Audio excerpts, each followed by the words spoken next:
冬天啊，这个感冒的孩子比较多。那么，最让家长们焦虑的啊，就是听孩子咳嗽，哎呀，真是没完没了的咳嗽。那么，其实我们都知道，咳嗽是孩子这个机体的一个正常的一个机体反应，它的主要作用就是排出一些气道的异物啊，避免刺激等等。那么，其实我们根据孩子咳嗽的一些特点，就可以采取一些不同的手段来应对。今天呢，我就跟大家讲两个事儿。第一个事儿是根据孩子咳嗽的时间特点来应对，第二个是根据孩子咳嗽的声音来应对。先说说根据孩子咳嗽的时间特点来应对吧。如果说孩子是一躺下就咳，不管是这个白天还是晚上只要一躺下就开始咳嗽，那么常见什么问题呢？鼻子的问题鼻炎、鼻窦炎鼻涕回流、鼻塞导致的咳嗽。这个时候我们不是止咳，是什么呢？而是处理好鼻子，喷鼻子呀、洗鼻子，针对鼻子用药。只有鼻子好了这个咳嗽才能停。第二个呢是夜里半夜咳嗽。半夜咳嗽常见的是感冒以后有嗓子不舒服，有这个冬季呢室内又比较干燥，我们这个时候完全可以给孩子旁边备一碗这温水，大一点1岁以上的孩子呢可以冲一点这个温的蜂蜜水，让孩子喝一点，也可以起到一个很好的止咳的作用。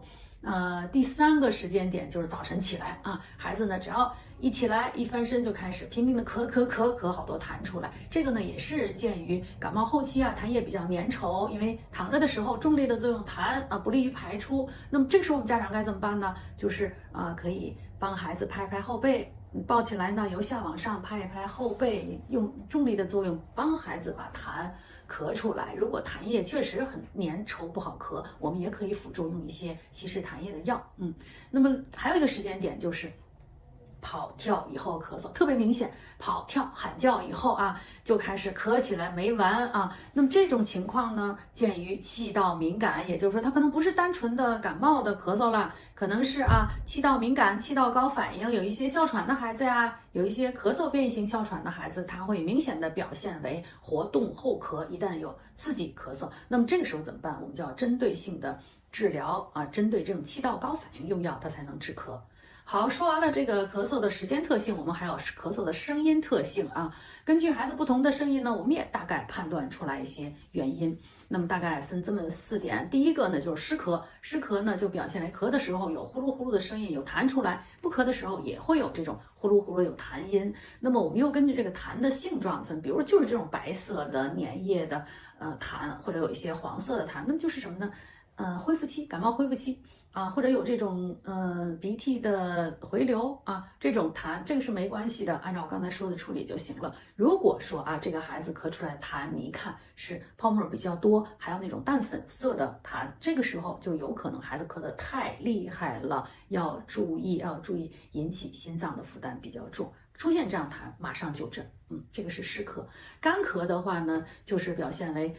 不分场合、不分地点的咔咔咔咔咔咔刺激性的干咳一咳嗽起来脸通红。那么这种情况常见于感染比较重他咳嗽停不下来。还有一个就是气道敏感高反应，咳嗽变异性哮喘这样的孩子，气道敏感，这样的孩子也会表现气道这种一旦受刺激就会这种刺激性的干咳，我们就要针对治疗过敏针对气道高反应用药了。